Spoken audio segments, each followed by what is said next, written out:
So, guys, I think really, I know that the enthusiasm hasn't been rampant, but we should start writing now. No! God, what is your obsession with writing? MaJaMa. MaJaMa. MaJaMa.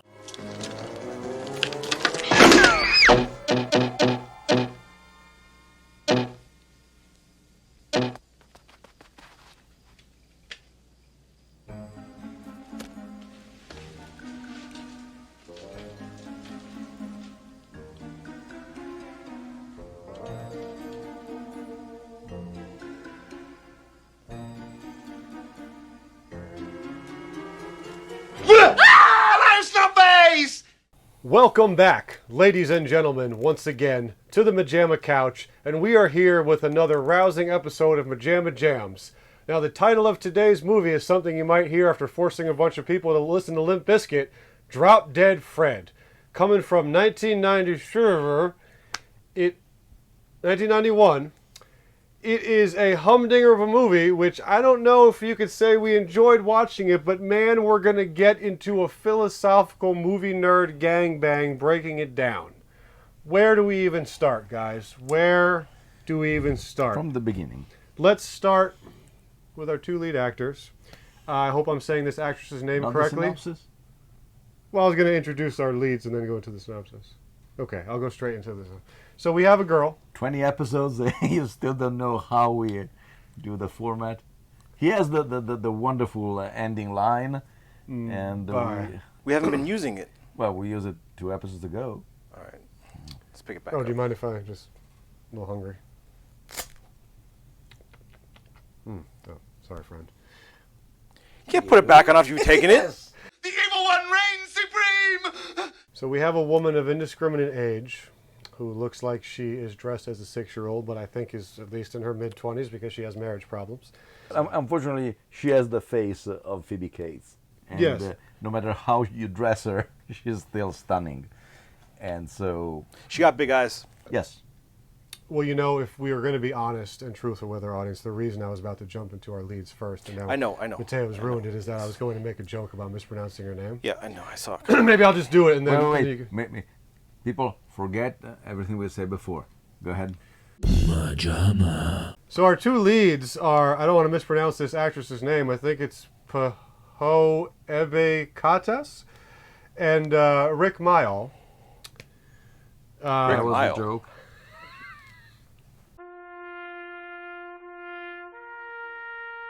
Is it Kate's with a K or a C? See.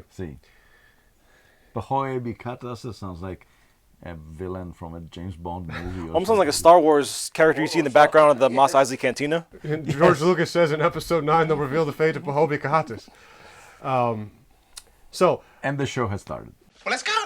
our lead, indiscriminate age, but I'm going to guess, like I said, at the very least mid to late 20s. She's got marriage problems.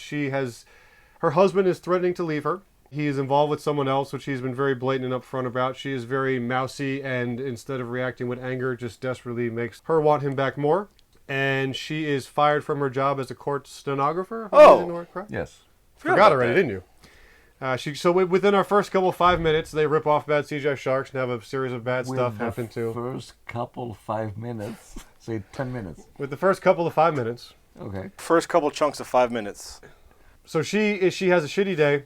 Her husband is on the outs, wants to leave her. She loses her job. Her mother, we are introduced quickly to, is a real bitch. Through this, And she moves in back with she her moves mom. back with her mom. Not just a bitch. Mega bitch. Mega bitch, thank you. The mega bitch! And then after all these events happen, she has her childhood friend, Drop Dead Fred, come back. Imaginary friend. Imaginary friend, imaginary childhood friend. Drop Dead Fred comes back, and he proceeds to worm his way back into her life, like he did when she were kids. More than worm it, it's just his steam roll it. Steam rolls it through, plows through, puddling on the gas. Just pulled my own microphone. And things get increasingly bad for her through a series of wacky mishaps because it's the old she can see him, they can't gag. And through Fred messing with her life, she eventually, in the most meandering way possible, arrives at the conclusion of, you are going to stand up to your mom in a dream sequence, say the magic words, you're not afraid anymore. She finds her strength. Who else isn't afraid anymore? Kevin McAllister. Hey! I'm not afraid anymore! I said I'm not afraid anymore! Do you hear me? I'm not afraid anymore!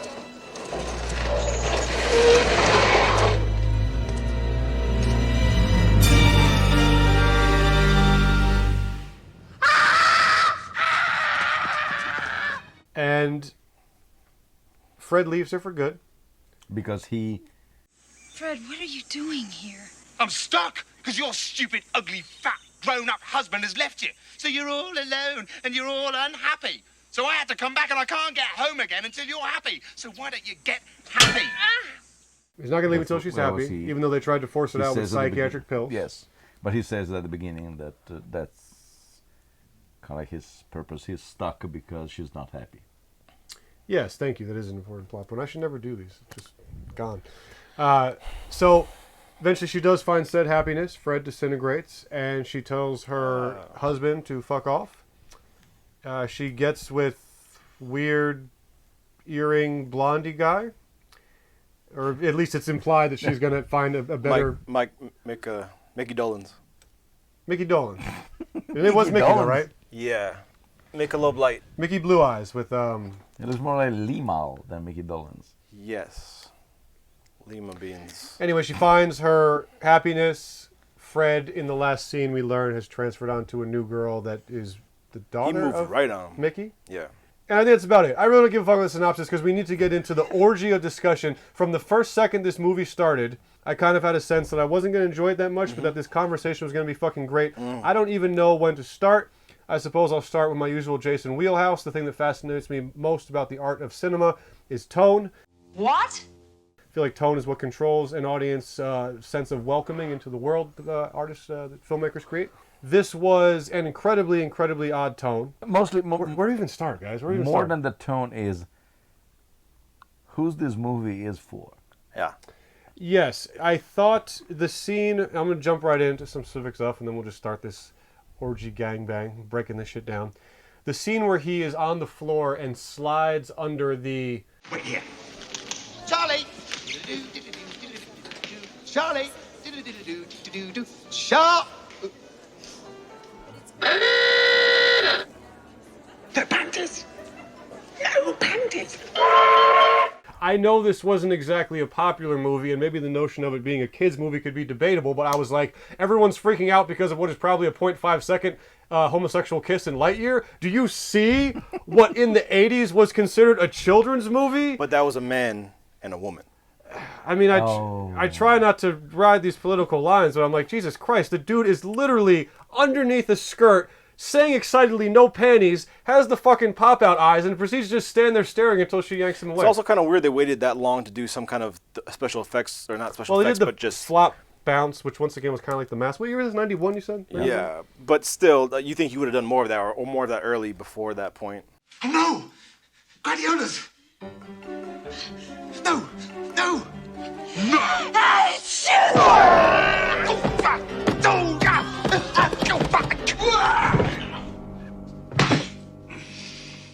So that's a good place to start because, yes, who is this for? Matteo, you, as usual, brought this in. Is it known, or was it marketed as, or was it seen as a kid's movie? 'Cause that's probably the biggest place we can start. What the fuck? Is this a fucking kid's movie? I don't think so. No. Okay, so it's more of a, just a kind of whimsical... It's so weird. It's incredibly strange because it has adult themes. I mean, granted, the stand up to the bully or to the mom or to the abusive husband, every kid that could project their situation in school or... Kids can't get married. Yes. Yet. We'll change that law someday. Yes. If we're going like this, yes. What? Don't touch my mug. So, okay, Decorator. so maybe it wasn't technically a kid's movie, but... It's not a kid's movie. No, because... And yet, it kind of... Well, it's I mean, it's think the of the- idea of a childhood imaginary friend coming back at a later time in your life. So obviously, it's meant for the audience, or I believe it's meant for the audience who would be of Phoebe Cates' character's age.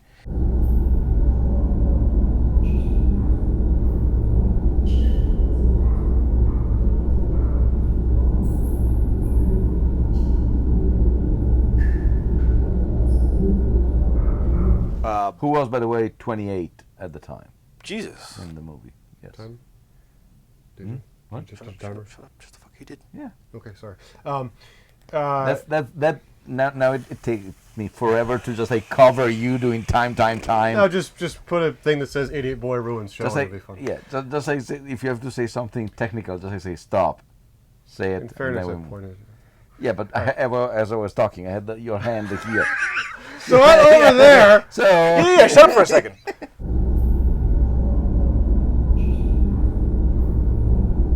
Well, that Matthew brings up another good point, which is that you use the word half-baked, and I agree that the thing that makes this very frustrating, and it's always more frustrating when a movie doesn't connect in this, there's so much juicy, ripe potential here. Yeah. Like, this is a home run idea. Yes. And in fact, I was going to say, to the movie's credit, it rang about, like 30 seconds of actual heartfelt emotion when Fred was saying goodbye at the end and her imaginary friend was going to leave her. But then I was like, where I saw this done 20,000 times better to the point the tears came flowing was Mr. Bing Pop. Oh, Inside Out. Yeah. Inside Out. Inside Out is more of it, the majority of it about is the personified feelings inside, but the Mr. Forgive me here, Mr. Boop? Bing Bong. Mr. Bing Bong? Mr. No. Bing Bong something like that? Sure. His storyline and him leaving at the end was a massive tearjerker. Yes. And I couldn't help but think, okay, to the point of how ripe with potential this is, they took an idea of this and made Inside Out, which was fantastic.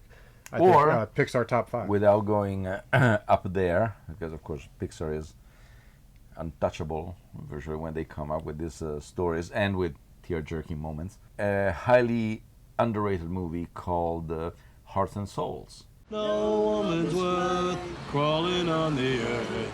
A walk like this isn't working.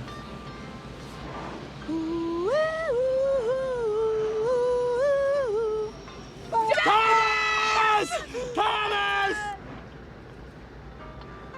Thomas, it's me. It's Milo. It's not about the radio, it's me.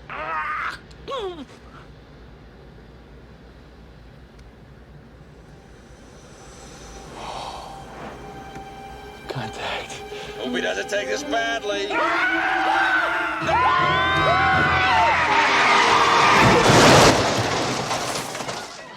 With I feel like I can picture the cover. the four ghosts who are following him because they all have unfinished business and at the same time they help him grow, which is a very nice movie, written by the same two guys who wrote Tremors, and the same director, if I remember correctly.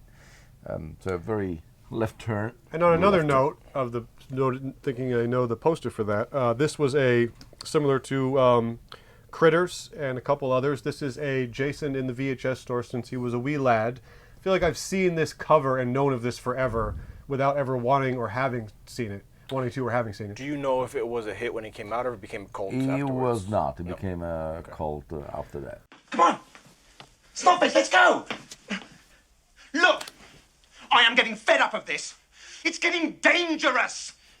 Look, there's two of them now and they've got pills. Look, they're going to turn you into another one of them.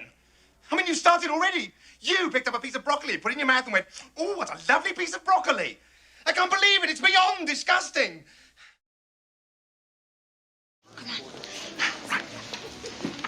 Fred, let's just behave ourselves, shall we? Sure, not a problem. Grapes. Drinks. Oh, can please someone grab a hold of this? What? What? Why do I always get the blame? Look, you've got the grape. Look, she did it, everyone. The lady with the grape. All right, I have so many questions. I really don't know where to start. So let's start with the titular Fred, because if I remember correctly, you told me this was an Australian English British. comedian. The British comedian with a huge body of work. You're lucky that graveyard is for him. Sadly, interrupted by his untimely death when he was 56 by cardiac arrest.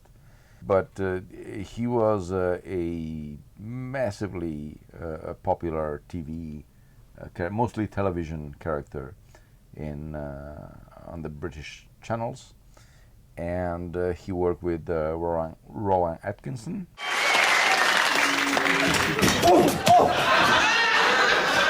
Hello, darling. Good Lord! Captain Blackadder, I thought you were... Playing tennis? No. Dead? Well, yes, unfortunately. Well, I had a lucky escape, no thanks to you. This is a friend of mine. Hi! Flash out, this is Captain Darling. Captain Darling? Funny name for a guy, isn't it? Last person I called Darling was pregnant 20 seconds later. Hey, you couldn't be bothered to help old Slacky here? Oh, well, it wasn't quite that, sir. It's just that we weighed up the pros and cons and decided it wasn't a reasonable use of our time and resources. Well, this isn't a reasonable use of my time and resources, but I'm going to do it anyway. What? This. Oh! He did also voice acting for cartoons and... All of this makes sense. Yes. And I initially, or should I say originally, right off the bat, thought, and a part of this maybe because when I was asking Mateo about this, he said, picture a British Jim Carrey. But I was thinking of Jim because anyone who knows me knows I'm a huge Jim fan, and discovering his goofiness at a young age was very integral into shaping me to the clown I would be. If everyone knows that, why are you telling us again?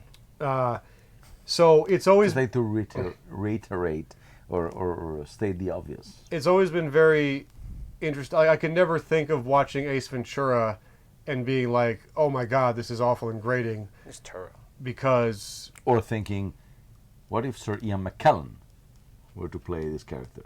Actually, I'm in. Oh yeah, I'm me too. in. I would love to see that. You insane? So right off the bat, I was thinking it's so interesting when you take a hard stance comedically. I know that there's people, I mean, Jim obviously skyrocketed because of Ace Ventura, but there's obviously people who saw it and thought it was incredibly grating. Alrighty then. And when I saw this, I thought, okay, Fred comes barreling out of the gate, screaming right off the bat.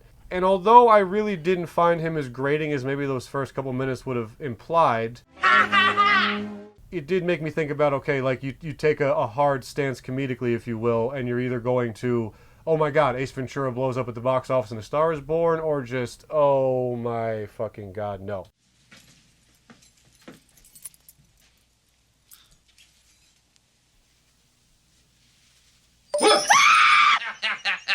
Shit yourself. What did you guys think about the over-the-topness of Rick's performance as the titular Fred? One of the things that I like about him, as well as about Jim Carrey, is that there is a total commitment to a part like that. You never see them half-assing something.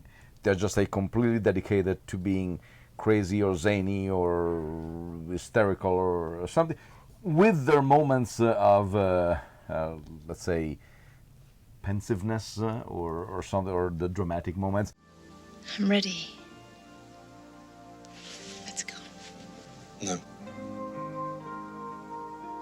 You have to go alone. But I want you to come back with me. Well, that's just tough. You have to go alone. I can't get back now. I would like to see a little bit more of her. Yes, it would have been panic, because she seemed to kind of just take everything in Yes. stride. Yes. Whereas, like, I'm not even. I mean, then again, she dealt with Fred as a kid, but only until she was Yes. like what, 5 or 6.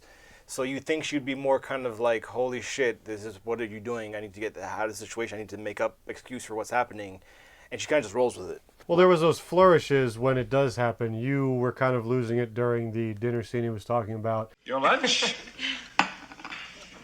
And your lunch, sir.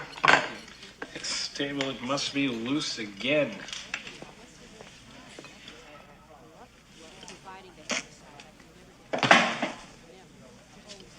Peekaboo.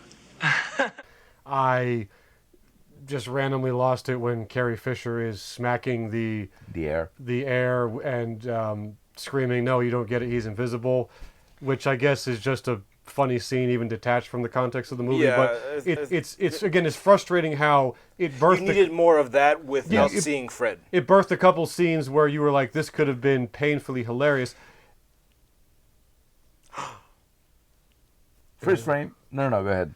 I was thinking, and again, I feel like during the movie I was like, "Oh my God, there's so many thoughts." Now I'm trying to organize them all. But I was thinking, not to take away from Mr. Mail, but I think it might have been one of those moments where, could you imagine if this movie was the same movie but with Robin Williams as Fred?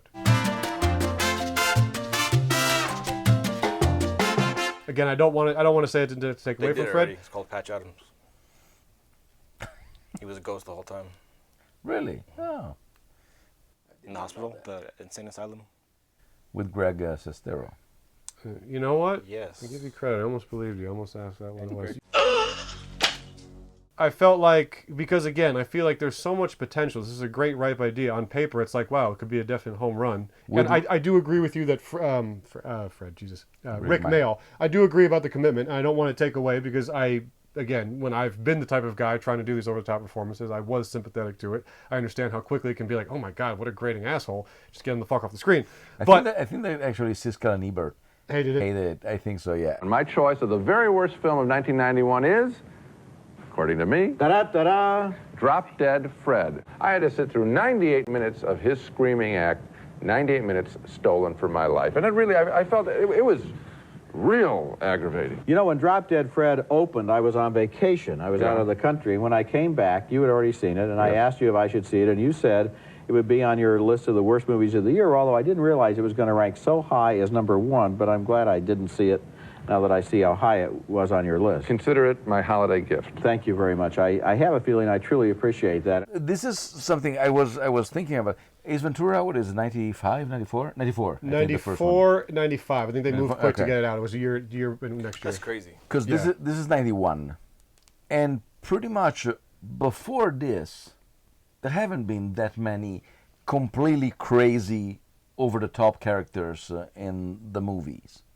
If you like say, dialed up to that level. Yes. I mean, yes, you had the Marx Brothers, but the situations were different in terms of, but not that spectacularly zany like this. And it's, as I was watching it, since my mind tends to wander in strange and dark places, and sometimes I'm very scared. God, you're so stupid! I was thinking exactly what happened with Airplane and The Big Bus. Clearly, Airplane is a far superior movie in terms of jokes and an idea. Captain, how soon can you land? I can't tell. You can tell me I'm a doctor. No, I mean, I'm just not sure. Or can't you take a guess? Well, not for another 2 hours. You can't take a guess for another 2 hours?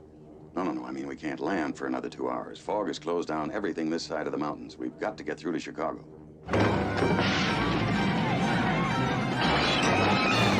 But the Big Bus, which came 2 years, I think, before Airplane, it was the first genuine parody of the disaster movies.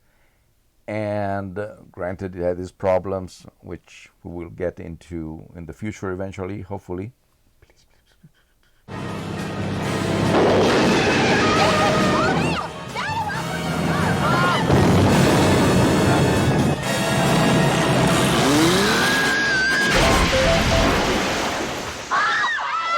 Something hit us!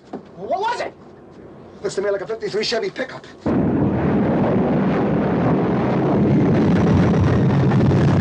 Hi, welcome aboard to the Big Bus. On behalf of our captain and our co-captain, Dan Torrance and Shoulders O'Brien, welcome to the Oriental Lounge.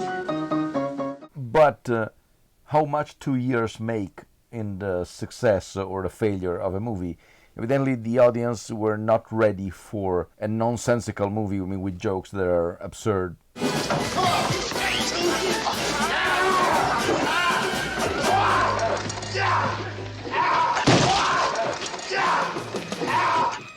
Watch it, he's got a broken milk carton. All right. Huh? One of you wants to be first, huh? Come on. Get going, Dan. And then 2 years later, rolling down the aisles for airplane. Well- and this is kind of like the same. And at the same Because time, 2 years later they'd like Jim's yeah, performance. 4 years later, yes, exactly. Although yes, kind of drastically different stories. But I get what you're saying. It brings up a very interesting point about timing. Sometimes you get there first and you own that position, and then What? You all have this very weird again timing and casting of people, because of course if you have done this with Robin Williams in '91, what is this, the year of Hook, I think. So Robin Williams was already established. I feel like this is his right Yes. in the bullseye. Well, that's what I was thinking too, because you need someone a little bit more cuddly. Yes. While still going crazy and ruining your life, you need someone who can still be like, oh, that's a cute cartoon character. It would have been a much different movie, because once you have Robin Williams or other zany characters like Dame Judi Dench or something like that, that you imagine for all the Imagining James Juby Jench. James Juby Jench. Imagine her bouncing around the walls of horrible I would green love screen. to. I could and see that. Sarah McKellen. They should redo this movie with those two. They're not making it through that movie. Oh my God, it would Well, be fantastic. it's interesting because again, to give credit to him, I think I couldn't, when I was watching it, I couldn't completely dismiss his performance. Like I said, when he first popped on, I was like, okay, I don't know if I'm with this. This might be a little grating, but he gave more of a layered performance than I thought. Yeah. I still didn't really enjoy it, but I was pleasantly surprised that Rick had more layers than I thought he might, playing Fred. And I couldn't completely dismiss it. I couldn't completely say it sucks. I couldn't completely say, like, wow, I wish someone like Robin was in it. So it wasn't without its, again, there's something here. I could see what they were going for, and I believe there is massive potential to this movie. Massive I'm surprised potential. this hasn't been remade. Yes. There's so much you could do with an imaginary friend coming Dude, back. the five of them in the psychiatrist playing together. Go to hell, Herman! Ah! Fred! Ah! Punch me! Hey, hey, hey! Oh, oh, yeah! Hey, Fred! Ah! Velcro head! Yeah! What are you doing? I am playing with my friends.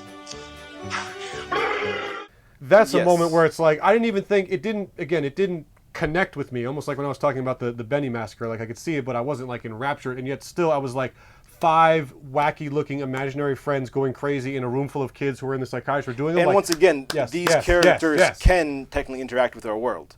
They can affect things, they can pick things up, they can move things Yes. around. So we don't know what limitations they have. Can they touch a human being? Can they throw something at it? Can Like they move for something across instance, a room? when he hits her with a shovel, would I have seen a shovel Yes, exactly. moving by Or, itself? I mean, it's always a classic Calvin and Hobbes Yes. paradox of, okay, is it Calvin talking to himself? Yes. Or is it the magical stuffed animal that comes to life when no one enters the room? Because we see him, for instance, physically bringing the mud Yes. for the mud pie in the house. So would you see that floating through the window? Right. Did He she, smashes the did she win- bring it in herself and you don't see her He smashes carrying the it? glass. Yeah, yes. I really agree with you that Phoebe should have been way more frantic about what was happening, because this just randomly pops in my head. Imagine if in What About Bob, Dreyfus was just mildly annoyed. Get out! Is it something I said? You've ruined my life! You've ruined my career! You've ruined my book! You've turned a perfectly peaceful house into an insane asylum! Get out! Daddy! My God, Leo, what's gotten into you? It was a disaster, Faye! No, it wasn't. You were wonderful, sweetie. Fine, Dad. Yeah. Why'd you need to kick Bob out of the house? You think he's gone? He's not gone! That's the whole point! He's never gone! Is this some radical new therapy? You see? You would have watched that and been like, dude, if But you hated him, this would have been an 11 movie. It looked like it was a leitmotif in the movie, because even when she tells Carrie Fisher that she sunk her house, because she lives on a boat. Was it a river condominium, River, she calls yes. it? Yes. What? I didn't mean for... Drop Dead Fred just... He was way out of control. What do you think, that I have an imaginary friend clause in my boat insurance? Janie, I'm so sorry.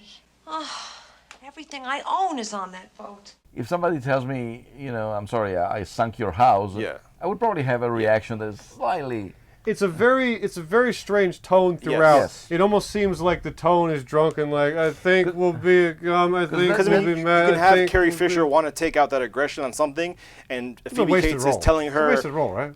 Carrie, you just she yeah. didn't even. But I mean, Look, she's very funny when she's running and she's smoking at the same time. Janie, what's the news? Wait, just wait till my endorphins kick in. Janie! You know, the body's a natural morphine. Here it comes. Oh, God. Here it comes. Oh, the aerobic rush. Now ask me.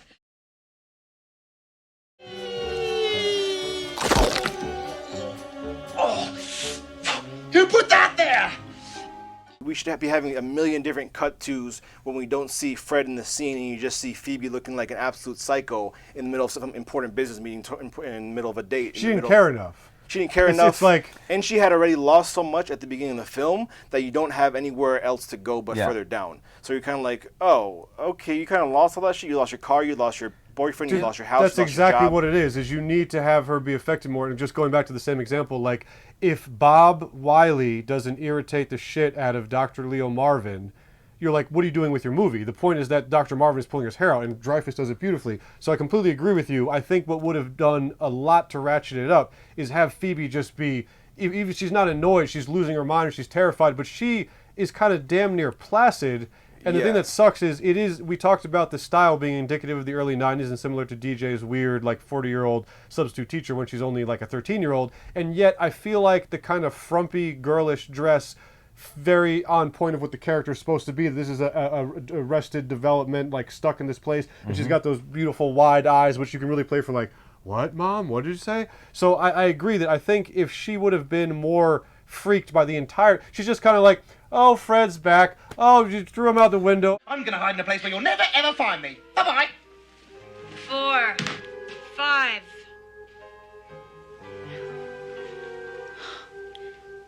What am I doing? What am I doing? It's kind of like you had Fred up to like 2 years ago and then you lost him and now he's back. Yeah. As opposed to, okay, it's been 25 years since you guys have been together. Which I think that is more a problem of how the movie is written. No, definitely. Than actually not her performance. Because at the same time, you could say, which would have been also a completely different movie, clearly, if you say, okay, I've lost everything. I lost the job, the car, the person, and my husband, and everything. Then, what the hell, I go with Fred. Yes. And she starts to become crazy. Just descend to madness. Yeah, so that could be. But I mean, but then imagine, flip it and make her this huge, successful. She's finally got rid of the imaginary friend. She followed in her mother's footsteps. She listened to everything she had to say. She's with this really successful guy. She has a great job. And now Fred comes back. Oh shit, you're gonna fuck up everything I had, but at the same time you're gonna teach me that I need to still fall back on my imagination and some things that made me unique and special and happy when I was a child, which I haven't felt in so long. But they kind of skewed it and just kind of went back, and it kind of seemed to they almost seemed to hit those beats throughout it, but it wasn't earned. Like you certainly get to those steps where she goes into the fairy tale land and she works with Fred to fight past the mom and the boyfriend and rescue her younger self, but it doesn't feel earned, and it's kind of just like we haven't really earned is a good word. None of it feels there. You haven't earned any of your plot points. It just feels like it meanders along. Even the scene where the first night Fred comes to stay with her and he tracks dog shit all over the carpet. She just looks like yes. I got some dog poo right here.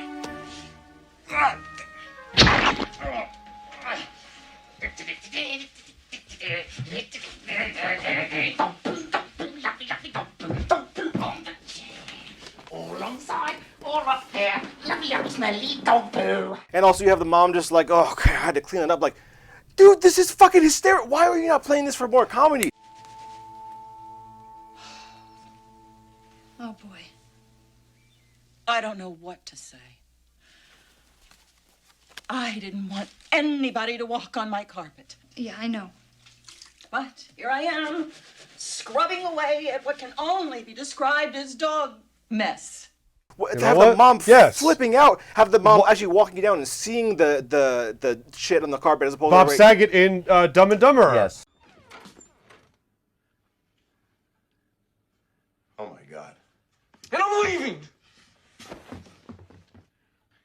He shit everywhere. There's shit everywhere! Damn it! There's shit on the windows!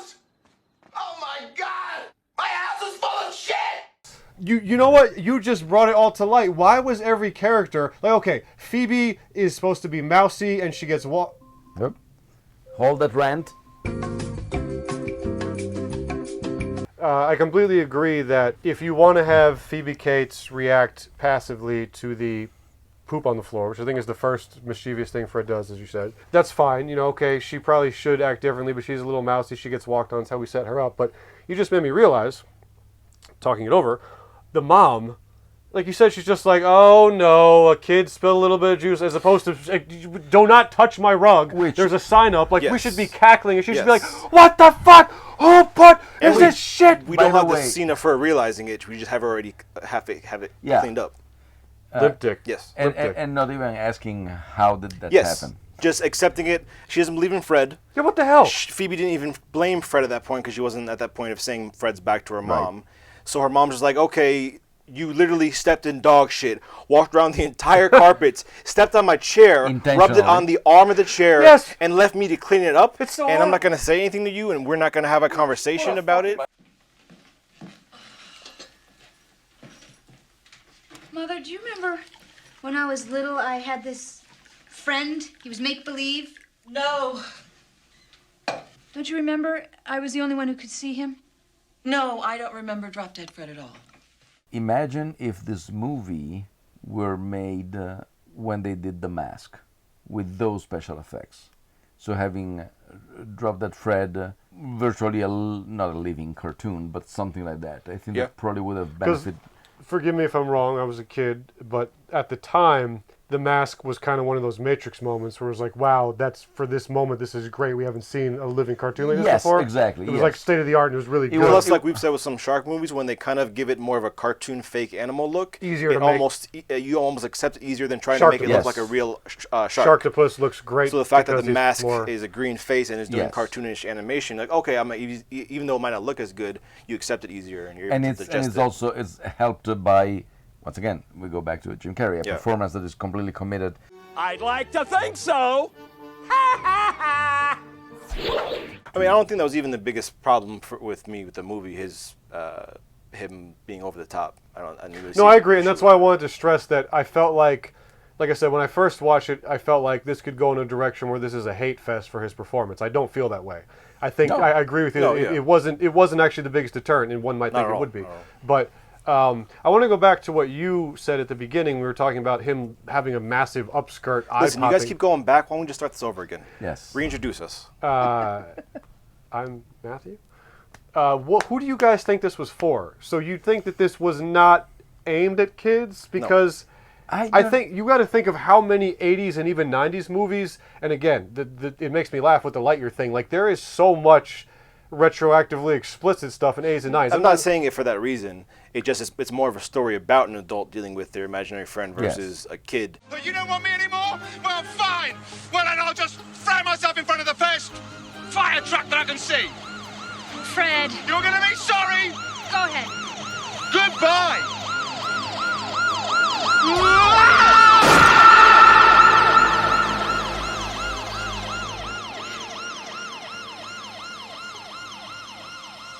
What have I done? Losing their imaginary friend, something that might be for a child. This is regaining it, learning what you had to learn from him, and then him moving on to his next mission. I think it's definitely for an older audience. I don't think that's the question. Is just kind of like, all right, what are you trying to? Not so more so who is your target audience in terms of even age, but what are you trying to say? How are you trying to push this into one solid message? Yeah. And who is that message for? Who is the target audience for I mean, to a degree, it's me and you. This is the type of story we think about being able to tell with that childhood object that you're forced to let go to. And obviously, like I said, coming back again to Pixar, Toy Story 3 did it beautifully of having to let go the toy, or Inside Out, let go of the imaginary friend. But because this very, very, very long degree of separation, but this is like Harvey. I was just thinking that. Harvey, it seems that Vida is having a party this afternoon, and Oh, you knew? Well, I just thought that she might be offended if we weren't there. After all, she's the only sister I have, and how's that? I'm the only one I'm ever likely to have, yes. Absolutely right. Well, we better hurry, huh? That'll be 4 bits. The one at the end will pay for it. Come back here. He'd be delighted. He'd be delighted. I didn't think about that, but yes. I did. That's He actually... almost did. Almost. That's the clay of this concept taken to a strong 100%. Because I think Harvey is absolutely perfect. I Yes. don't think there's anything wrong with Harvey. Yeah. I think Harvey is a gorgeous movie that should be Plus, shown mandatory. the jokes hit in a little school. more because you don't ever really see Harvey Right. aside from You see him in the mirror, painting, the painting, and you see the at the end the porch swing that stops, Yeah. and he opens the gate. So I kind of like that because it's almost kind of left up to you to decide what you believe Calvin in. Hobbes. Yes, and then you get all the beautiful comedic moments because you have him reacting to something that's not there, and everyone else around him being like, "What are you doing?" Yes. And you give just enough, to me it was just enough of a twist in a great way when, is it the main doctor at the psychiatrist's place actually sees Harvey? Yes. And Harvey doesn't want to hang with him. And so I thought that was a great way of, you're at that point, I think it's a little later in the movie, and you may have made up your mind, but like, wait, the doctor is having a conversation with her, or can see Harvey? Plus also, the Stewart- fact that Harvey doesn't want to hang with him, wants to go back with his buddy, Yes. is just, oh my God. Plus, Stewart plays it as such a lovable, Yes. friendly, good-natured, kind-hearted person that you can't get mad at him for if you think they're hallucinations or delusions, because Yeah. he's just a genuinely happy person trying to spread that. And there's really nothing wrong with his imaginary friend. What is it, the cab driver at the end, which was the Yes. thing that put the nail in the coffin of being like, this is a masterpiece, I will bow to you forever. And They're then going to a make him coffin. normal. They're going to make him normal, and then... Hey, crab. They yell at me. Watch the lights. Watch the brakes. Watch the intersections. They scream at me to hurry. They got no faith in me and my buggy. Yet, it's the same cab, same driver, and we're going back over the very same road. It's no fun. And no tips. My brother would have tipped you anyway. He's very generous. He always has been. Not after this, he won't be. After this, he'll be a perfectly normal human being. And you know what stinkers they are. And to me, that said so much about the human experience that I was like, again, you just brought it home. And it's a great example because Harvey's a symphony where every beat hammers home your point beautifully till at the end, you're like, you absolutely nailed it. And this one, same type of great clay to work with, but I feel like at every step, they mostly fumbled it where I'm like, you don't know what you're doing with this idea. Again, credit where credit's due. It wasn't a tearjerker like other situations have been, but when Fred's saying goodbye, same thing with Benny, saying goodbye and Benny loves you, I did feel something. So credit that even with this weird tumultuous tone. Tumultuous. They got a little bit out of me, but... Just kiss me and say drop dead, Fred.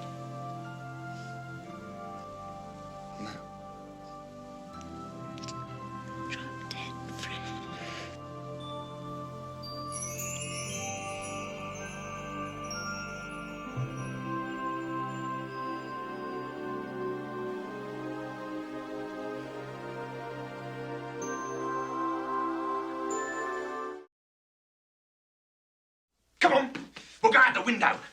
Come on, I'm really good at this. Stand back.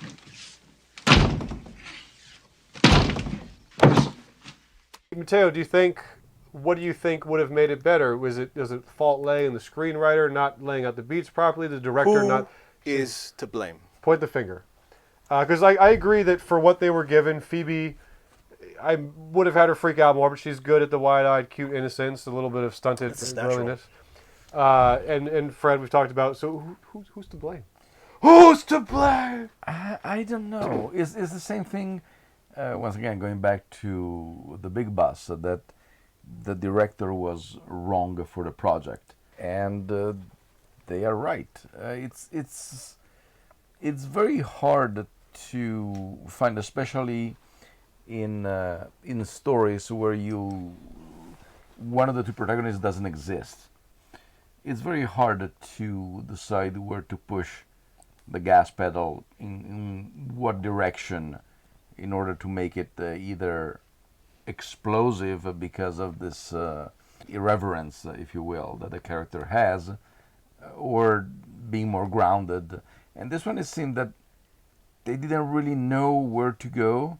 Even everybody's reaction is toned down. So I was saying, okay, did they do that not to impress kids, or if they were thinking that it was a kids movie? So probably it's mostly a directions like writing problem, because the actors were doing I agree. what Yeah, they yeah, could I agree. with what they had.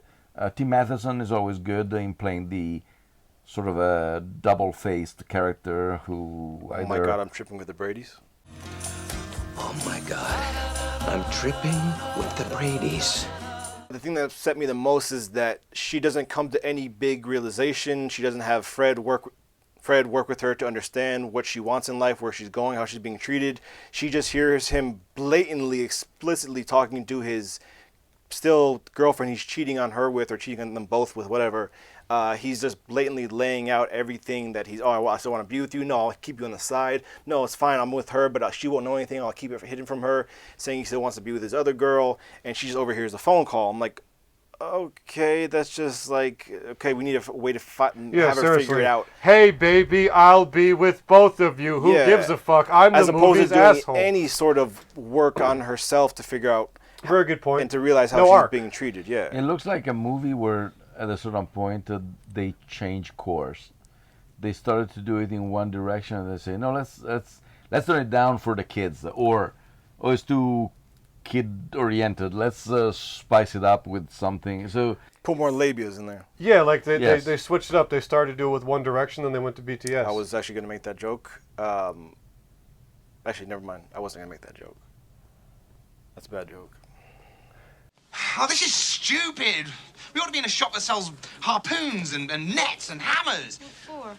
Well, then we could harpoon Charles straight through the head, drag him back to the apartment, and then hit him with the hammer till he agrees to come back. Harpoon him through the head. Yeah, it's a brilliant plan. It's not going to work, Fred. Why not? Well, how many times have you tried it? Look, we're not 5 anymore. I know. Anything else, or should we wrap up this weird-ass fucker? Yeah. Yeah? Let's drop this. Fred. Another winner for a closing line. Bye. Who starts? I'll start. Yeah, go ahead. It's gonna be a tough one. This is gonna be tough, but I will go with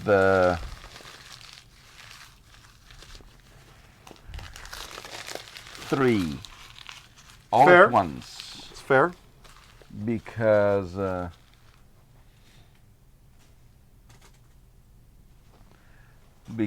no matter what, I love Phoebe Cates. Yeah. Phoebe's great.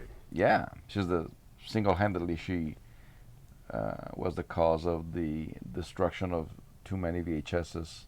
Single-handedly? Single-handedly. Nice. Thank you. Because back then there were VHSs. That was one of the most worn-out tape ever. One of the points of worn-out tape. This is a stupid question, but it's been a long time. You can pause a VHS and there's no static. There's a little. In the There's a little subsequent shaking models, going yeah. on the screen. Originally was and a little shaking going on here. Sorry, yours was better. So yes, you know, but I like her breasts. We don't talk about That her too. in Breasts. the iconic Let's talk about that fox that just walked in. sex symbol actresses, and yet I was watching this and I'm like, man, she's gorgeous. Like She we don't, is. you're like, oh. I think, funny enough, she's, aside from Fast Time, she's toned down in a lot of roles. Even, look at Gremlins. It was Christmas Eve. I was 9 years old. Me and Mom were decorating the tree, waiting for Dad to come home from work. I was gonna say, doesn't she always kind of have this innocent twinge? Girl to her next door characters? kind of vibe. because she is that. And even in Fast Time, she's not really Even the when- hot, popular bitch. She No, has yes, this yeah, yeah. three-dimensional. Even when she did Paradise, which was the counterpart to the Blue Lagoon. David? You know, I really thought I'd lost you. I really thought that I was going to be left all alone.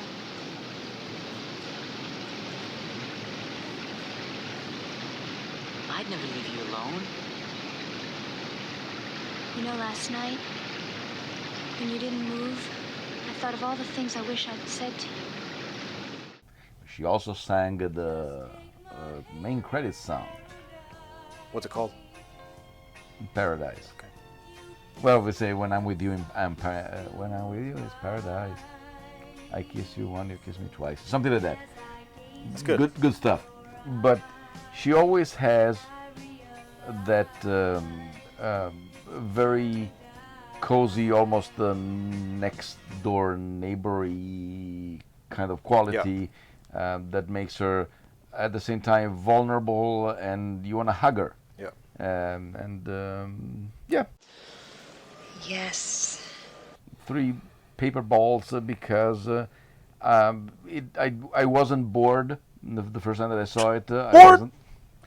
I wasn't bored today, and I see the potential of the movie, if you will, and but still, it's for an afternoon, a distracted afternoon. I'm fine with that. High praise. Yes. Plus, it made me think of Harvey. Cisco Lieber say, for a distractive afternoon, I was fine with that. It made me think of Harvey and Heart and Souls. So that's pretty good. Quality names popping up. Yeah. All right. While we've had a lot like Earth Minus Zero or what was it, Fair Game, where the movies themselves were kind of crappy, and we talked about the enjoyment factor versus the rating of the movie. I will say, with all the talk of wasted potential here, I was not entirely, but a little bored. I did kind of start waiting for it to end. A couple scenes in the middle there with Carrie Fisher, or with the dinner scene that did crack me up. Yet another great tagline. I was bored and wait for it to end. Carrie Fisher was kind of useless. That's what I'm saying. It seemed like a completely wasted role. Completely wasted. Although I guess I shouldn't entirely say that when I was horse guffawing while she was slapping the invisible intruders. I will go with picking up the discarded ideas. This is what they are. I think I'm going to go with 4 because it's dripping with potential. It's interesting because of said wasted potential. And yet I feel like I was frustrated enough that I had a little bit of good time, and I was eager to get to the discussion because it birthed a lot of thoughts in me. But I don't know. I was it's very frustrating how much it is. So I'm doing the 1, 2, 3, and 4 all at once. I'm going to give it a 4, second to lowest, because I don't know. It's just frustrating when it didn't congeal. I would have liked it better. I guess it would have been a less interesting experience, but I would have liked it better if it just flat out sucked. However, having a potential gold mine and squandering it at every turn is a little frustrating. So, 4 it is. For the same exact reason, I'm going to go with 4 as well. You have such a ripe idea, which may not be that original, but you have a million different directions you can go in. And so much heart and so much comedy you can pull out of this, and you just didn't do enough with it. So, for that same reason... Was that 5? Was that 4? I think you throw 5. You know what? Fine. I'm okay with that. MaJaMa.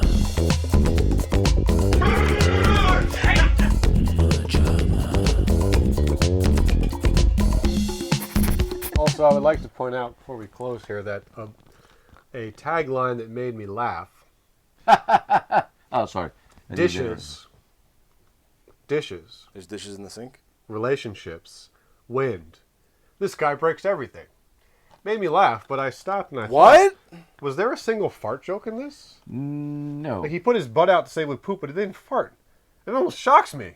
Like, how you that's a funny tagline. No, it's not. No, she's not. Was this an original tagline? I don't know. There's also no period after this guy breaks everything. Let's talk about grammar in DVDs. You know what? Fuck this movie. This movie sucks dick. That's kind of why I'm okay with the 5. Okay. It's a great idea, just squandered. Add more. Let's throw more paper. Yep. Yeah. You want to do our sign-off line? Bye? Well, it says you can think of something more clever. Goodbye. Nice timing. MaJaMa.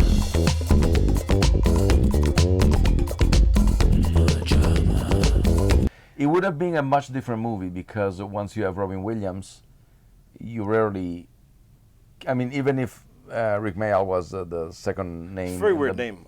Every time you guys say it, I feel Sounds like you're talking about a laundry machine or something. Yeah, okay. Would it be better if we call him Chuck Connors? Yes. Or something? Okay. So when Chuck Connors... Sounds like a newscaster.